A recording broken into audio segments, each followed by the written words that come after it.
नमस्कार फ्रेंड, आज हम बात करने वाले हैं गोल्ड में इन्वेस्टमेंट के बारे में। वैसे तो गोल्ड में इन्वेस्टमेंट करने के काफ़ी तरीके होते हैं, कुछ गवर्नमेंट, कुछ प्राइवेट या कुछ सीधे तरीके होते हैं। हम डायरेक्ट भी गोल्ड में इन्वेस्टमेंट कर सकते हैं।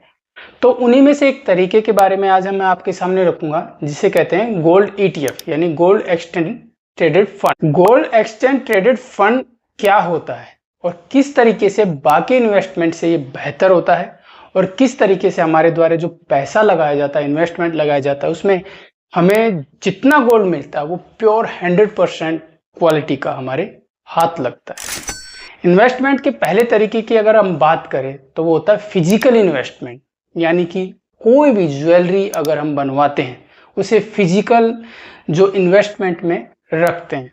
कोई भी ज्वेलरी शादी में या पर्सनली ज्वेलरी हम डिजाइन करवाते हैं, बनवाते हैं, तो उसका इन्वेस्टमेंट होता है वो सबसे लोएस्ट, सबसे यूं कहे बेकार तरीके का एक इन्वेस्टमेंट माना जाता है। अभी तक तो सब ये समझते थे कि कुछ गोल्ड का बनवा लेंगे, भविष्य में काम आएगा। तो कोई ये बात आज से 5 साल पहले, अगर बैक में हम 5 साल पहले जाते थे तो भी हम जैसे लोगों का भी यही भरोसा होता था कि अगर हम गोल्ड में इन्वेस्टमेंट करते हैं, कुछ बनवा लेते हैं, तो कहीं ना कहीं हमारे भविष्य में वो हमारा सपोर्ट करेगा। लेकिन वही हमारी गलती होती थी, ये सोचना ही हमारा सबसे बड़ा रॉन्ग डिसीजन होता था कि गोल्ड में इन्वेस्टमेंट फिजिकल तरीके से किया जाए, क्योंकि उसके अंदर हमारा देखो, एक तो मेकिंग चार्ज, जो बनाने का, जो गोल्ड के किसी भी ज्वेलरी को बनाने का जो चार्ज लगता है वो हमें कहीं भी हाथ नहीं आता, पूरी लाइफ लॉन्ग वो हमें कहीं हाथ नहीं आता। सेकंड आता है जीएसटी जो उस पर लगता है, गोल्ड पे लगने वाला जीएसटी। और थर्ड आता है उसकी प्योरिटी, क्योंकि फिजिकल गोल्ड में हम कितना भी अच्छा सोना बनवा लें, 22 कैरेट तक के ही ज्वेलरी बनती है। 22 के बाद अगर 24 कैरेट पे जाते हैं तो उसकी ज्वेलरी डिजाइन नहीं हो पाती, क्योंकि काफ़ी स्मूथ, काफ़ी सॉफ्ट जो गोल्ड हो जाता है और उसकी ज्वेलरी अनमोल नहीं बन पाती। यानी 22 कैरेट का हम जो पैसा लगाते हैं उसमें हम मेकिंग चार्ज भी देते हैं, जीएसटी भी देते हैं, और थर्ड उसकी जो क्वालिटी है वो भी 100% नहीं होती।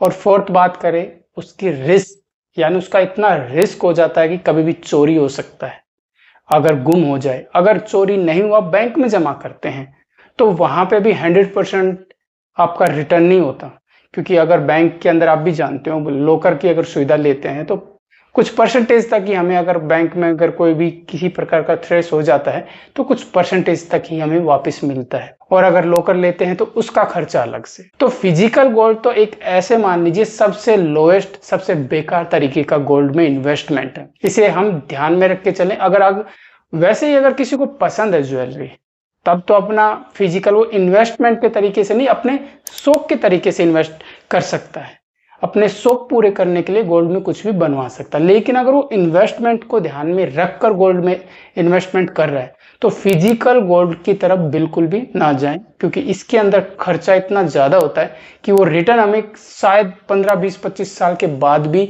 100% तो रिटर्न नहीं हो पाता, क्योंकि जो मेकिंग चार्ज है वही हमारे गोल्ड को पूरा खत्म कर देता है, फिर जीएसटी उस गोल्ड को खत्म कर देता है। तो फिजिकल गोल्ड की तो हमने बात कर ली, इसके अंदर तो इन्वेस्टमेंट नहीं करना। अब सेकंड नंबर पे बात करते हैं डिजिटल गोल्ड की, कि डिजिटल गोल्ड होता क्या है। एक्चुअली डिजिटल गोल्ड होता है वो हमारे हाथ में नहीं आता है, यानी वो एक यूपीआई की तरह होता है, ऑनलाइन लेना देना, ऑनलाइन बेचना खरीदना ही उसके अंदर होता है डिजिटल गोल्ड में। इसी में किसी भी प्रकार का कोई भी मेकिंग चार्ज नहीं लगता।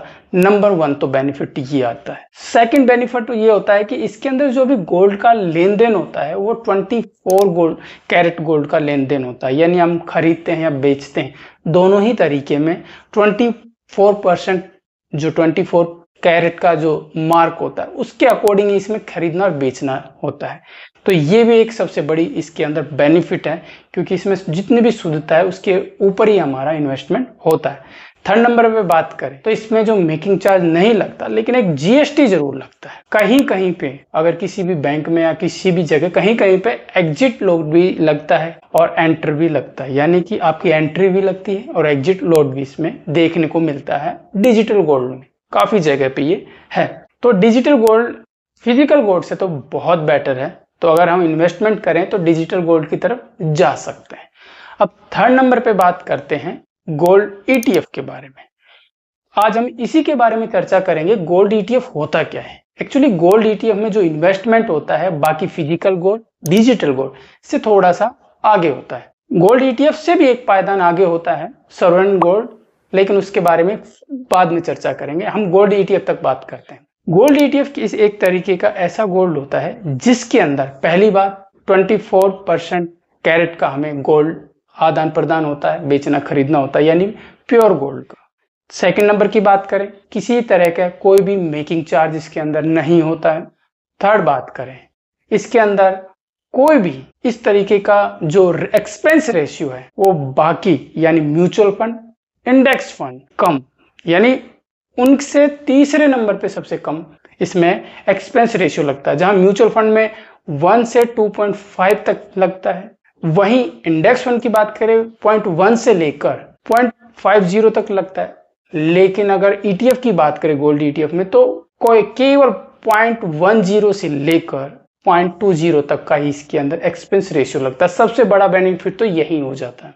अगर फोर्थ नंबर पे बात करें गोल्ड ईटीएफ के बारे में, तो गोल्ड ईटीएफ एक इस तरीके का प्लेटफॉर्म होता है कि इस पे हम बाद में अपना लोन भी उठा सकते हैं। गोल्ड ईटीएफ पे अगर हम गोल्ड लेते हैं तो उसके अंदर जो पैसा डबल है ऑलमोस्ट 10 से 12% हमें इस पे मिलता है। यानी कि हम अगर लॉन्ग टर्म इसमें इन्वेस्टमेंट करते हैं तो 10 से 12% का जो प्रॉफिट है वो हमें आराम से मिल जाता है। यानी कि आज अगर हम गोल्ड खरीदते हैं, मान लीजिए हमने 1 ग्राम गोल्ड खरीदा है, आज 1 ग्राम गोल्ड हमने अगर लगभग 1 लाख रुपए का खरीदा है तो उसे 1 लाख से 2 लाख के डबल होने में लगभग आज के टाइम के अगर गोल्ड की जो स्पीड है उसके अकॉर्डिंग तो ये 5 से 6 साल में भी हो सकता है। लेकिन अगर स्पीड को थोड़ा सा 10 से 12 के बीच में अगर मानते हैं तो 10 से 11 साल के अंदर ये डबल होता है।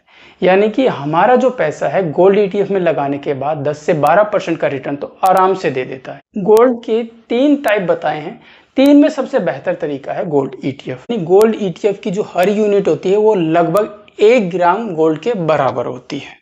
गोल्ड ईटीएफ फंड है जो कि स्टॉक एक्सचेंज फंड पे ये ट्रेड करता है गोल्ड ईटीएफ। ये एक सबसे बड़ी बात है। अब हम बात करते हैं गोल्ड ईटीएफ के बेनिफिट्स के बारे में, क्योंकि इसके एडवांटेज भी देखते हैं। वैसे है इसके एडवांटेज में बहुत हैं जितने हम बात कर सके, लेकिन कुछ मेन है कि गोल्ड ईटीएफ ले रहे हैं तो उसके अंदर क्या क्या चीजें हैं जो हमें थोड़ा सा अच्छा लगता है गोल्ड ईटीएफ के बारे में। सबसे बड़ी बात प्योरिटी की। सेकंड बात आती है मेकिंग चार्ज नहीं है। थर्ड नंबर पे बात करें तो सेबी रेगुलेट होता है, यानी कि सेबी जो भी निवेश होता है, जो इन्वेस्टमेंट होता है उसके ऊपर सेबी की डायरेक्ट नज़र होती है। ये सेबी के कंट्रोल में आता है तो सिक्योरिटी की प्योर गारंटी होती है। अगर फोर्थ नंबर पे बात करें, डिजिटल इन्वेस्टमेंट होता है, किसी भी तरीके का फिजिकल इसके अंदर कोई लेना देना नहीं होता, तो ये डिजिटल इन्वेस्टमेंट होता है। फिफ्थ नंबर पे बात करें तो लिक्विडिटी, यानी कि हम इसे बाजार में कभी भी बेच सकते हैं, कभी भी खरीद सकते हैं, तो इसकी लिक्विडिटी काफ़ी स्ट्रॉन्ग होती है।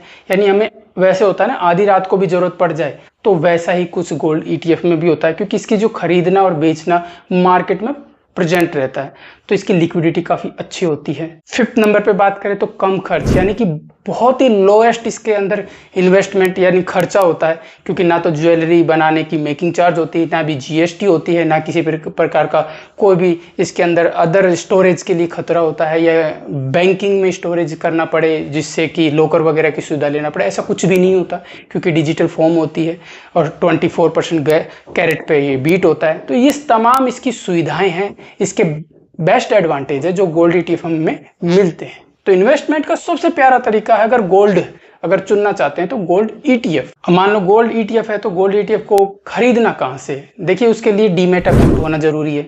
ग्रो ऐप पे भी जा सकते हैं, जीरोधा पे भी जा सकते हैं, एंजल ब्रोकिंग पे भी जा सकते हैं, एस्ट्रोक्स पे भी जा सकते हैं, किसी पे भी अपना डीमेट अकाउंट खोलें।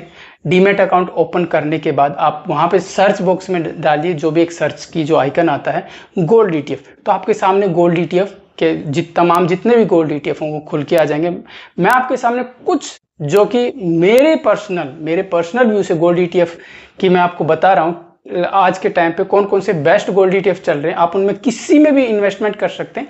लेकिन ये कोई भी प्रमोशनल नहीं है, किसी भी प्रकार का किसी भी मतलब इन्वेस्टमेंट के बारे में जो बता रहा हूँ वो मेरा पर्सनली व्यू है। आप अपने अनुसार कोई अपना पर्सनल व्यू दे सकते हैं। तो मैं आपको बताता हूँ कि जो आज के टाइम पे मार्केट में जिनमें गोल्ड ETF अच्छा चल रहा है उसके बारे में। जो मेन है आज के मार्केट में काफी अच्छे स्टैंड कर रहे हैं वो है जैसे कि SBI गोल्ड ETF। अगर हम अपना इन्वेस्टमेंट SBI गोल्ड ETF के साथ करते हैं तो इसका जो पिछला 5 से 10 साल का रिकॉर्ड है काफी अच्छा गया है। और बात करें पिछले 3 साल से या 2 साल से 2.5 साल से, तो आप भी जानते हो गोल्ड में कितना बूम आया। लगभग 45, 48, 49 में तो लगभग मैंने 2 साल पहले खुद ज्वेलरी बनवाई है, 2 साल पहले। और अब का जो इन्वेस्टमेंट है लगभग 50% उछाल गोल्ड में आया है, जो कि बहुत ही ज्यादा है। आज के टाइम पे जितना गोल्ड में उछाल आया है वो बहुत ज्यादा है। तो अगर हम SBI गोल्ड ETF में जाते हैं तो सच में काफी अच्छा बेनिफिट है। उसके बाद बात करें ICICI prudential gold ETF। ICICI prudential gold ETF भी काफी अच्छा स्टैंड करता है, इसकी भी बैकबोन काफी अच्छी है, आप इसमें भी इन्वेस्टमेंट कर सकते हैं। उसके बाद जा सकते हैं एक्सिस गोल्ड ETF में। जो एक्सिस गोल्ड ETF है वो भी काफी अच्छा इन्वेस्टमेंट है आज के टाइम में मार्केट के अंदर। उसके बाद है Nippon India gold ETF। Nippon India gold ETF में भी अगर हम जाते हैं तो हमारा जो इन्वेस्टमेंट है एक अच्छी जगह पे लगेगा और काफी फेमस मार्केट में है ये निप्पॉन इंडिया गोल्ड ETF। उसके बाद हम बात करें HDFC गोल्ड ETF। HDFC आज के टाइम पे आप देख सकते हो HDFC हर जगह पे अपना जो दबदबा है वो कायम किए हुए, चाहे वो आप हेल्थ इंश्योरेंस में चल जाइए, टर्म इंश्योरेंस में चल जाइए, इन्वेस्टमेंट में चल जाइए, म्यूचुअल फंड में चल जाइए, किसी भी इंडेक्स फंड में चल जाइए। आप जो HDFC का जो परफॉर्मेंस है आज के टाइम पे बहुत ब्रिलियंट है, क्योंकि HDFC के पास जो कि बैकबोन है, उसका जो पैसा है, कैपिटल है, वो बहुत ही ज़्यादा अच्छी है। तो इसलिए इन किसी भी गोल्ड ETF में आज के टाइम में हम इन्वेस्टमेंट कर सकते हैं। तो ये तमाम चीजें हैं इन्वेस्टमेंट की, और किस तरीके से बताया मैंने कि आपके पास एक डीमैट अकाउंट होना चाहिए। अब बात करते हैं कुछ डिसएडवांटेज के बारे में गोल्ड ETF में। देखिए हर जगह एक ड्रॉबैक तो होता है, एक डार्क फैक्टर तो होता है। इसमें बस एक कुछ सा है, मान सकते हैं कि ये एक डिजिटल फॉर्म में होते हैं, यानी आपको अगर फिजिकल जरूरत पड़ी, आप चाहते हो कि भाई आपके पास लगभग 10 लाख का गोल्ड ETF है, यानी डिजिटल फॉर्म में है, तो जाहिर सी बात है आप जो 10 लाख के केवल डिजिटल चीज के परफॉर्मेंस में आपके पास है, उसे फिजिकल यूज नहीं कर सकते। अगर थर्ड नंबर पे बात करें तो मार्केट लिक्विडिटी, क्योंकि मार्केट में उतार चढ़ाव रहता है। ये जरूरी नहीं है कि गोल्ड का उछाल इस टाइम आया तो नेक्स्ट टाइम भी इतना ही आएगा। अगर डॉलर का रेट बढ़ता है तो जाहिर सी बात है गोल्ड का रेट भी बढ़ेगा, या कोई भी क्राइसिस आता है तब गोल्ड का रेट बढ़ता है, या फिर कोई भी रेगुलर अगर गोल्ड का रेट बढ़ता है तो 9, 10, 11% तो बढ़ता ही बढ़ता है। तो इस तरीके से मार्केट की लिक्विडिटी भी हमें ध्यान में रखनी पड़ती है। तो ये तमाम कुछ ड्रॉबैक हैं जो हमें अगर ध्यान में रख के चलते हैं तो एक अच्छी तरीके से हम गोल्ड में इन्वेस्टमेंट कर पाएंगे। तो लास्ट में हम इसके निष्कर्ष पर बात करें, अगर गोल्ड में अगर इन्वेस्टमेंट कर रहे हैं किसी भी डिजिटल गोल्ड में, तो सबसे बड़ी बात रख रखाव का कोई टेंशन नहीं होता, GST का कोई इतना टेंशन नहीं होता, मेकिंग चार्ज का कोई टेंशन नहीं होता, चोरी होने का डर नहीं होता, डिजिटल फॉर्म में होता है, 24% प्योर क्वालिटी में होता है। तो ये तमाम चीज़ों में हमें देखने को मिलता है कि अगर गोल्ड की तरफ हम जा रहे हैं तो ETF बेस्ट ऑप्शन है आपके इन्वेस्टमेंट के लिए। इसके अलावा आपके दिमाग में कोई भी गोल्ड ETF के बारे में अगर क्वेश्चन है तो प्लीज़ कमेंट्स बॉक्स में ज़रूर पूछना, मैं उनका जवाब देने की पूरी कोशिश करूँगा। मिलते हैं एक नेक्स्ट वीडियो के साथ, नेक्स्ट इन्फॉर्मेशन के साथ, जब तक के लिए धन्यवाद।